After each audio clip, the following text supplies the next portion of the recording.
Bismillahirrahmanirrahim. Assalamualaikum warahmatullahi wabarakatuh. Perkenalkan, nama saya Hardin. Saya mahasiswa dari ITB Stikom Ambon.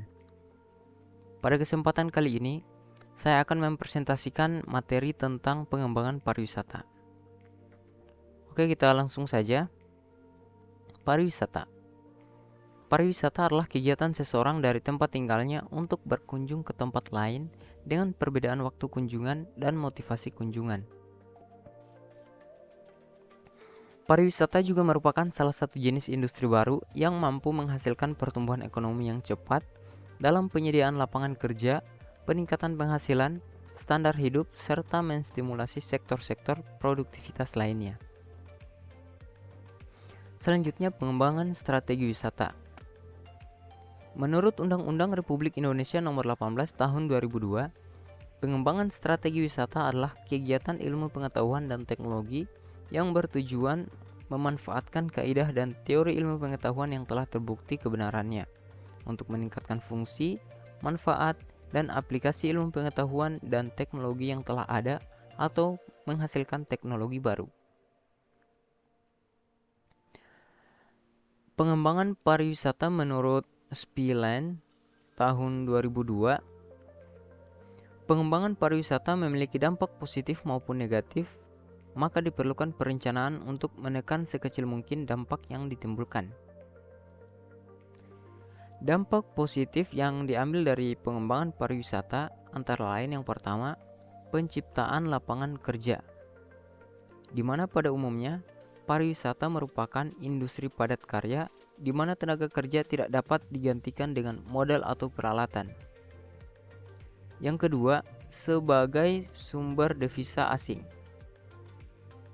Yang ketiga, pariwisata dan distribusi pembangunan spiritual. Di sini, pariwisata secara wajar cenderung mendistribusikan pembangunan dari pusat industri ke arah wilayah desa yang belum berkembang. Bahkan, pariwisata disadari dapat menjadi dasar pembangunan regional, sehingga perekonomian regional sangat penting untuk menyesuaikan dan menentukan dampak ekonomis dari pariwisata. Sedangkan untuk dampak negatif yang ditimbulkan dengan adanya pengembangan pariwisata adalah yang pertama, pariwisata dan vulnerability ekonomi. Karena di negara kecil dengan perekonomian terbuka, pariwisata menjadi sumber mudah kena serang, khususnya jika daerah tersebut hanya bergantung pada satu pasar asing.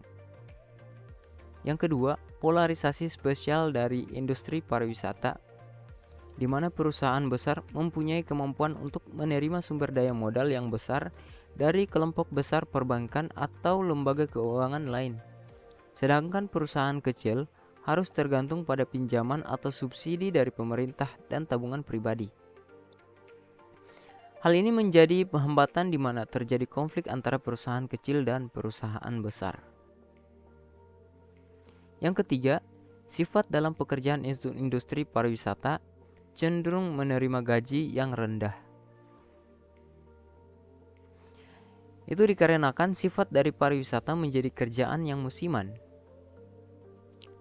Terus yang keempat, dampak industri pariwisata terhadap alokasi sumber daya ekonomi menaikkan harga tanah, di mana kenaikan harga tanah ini dapat menimbulkan kesulitan bagi penghuni daerah tersebut yang tidak bekerja di sektor pariwisata, yang ingin membangun rumah atau mendirikan bisnis lainnya.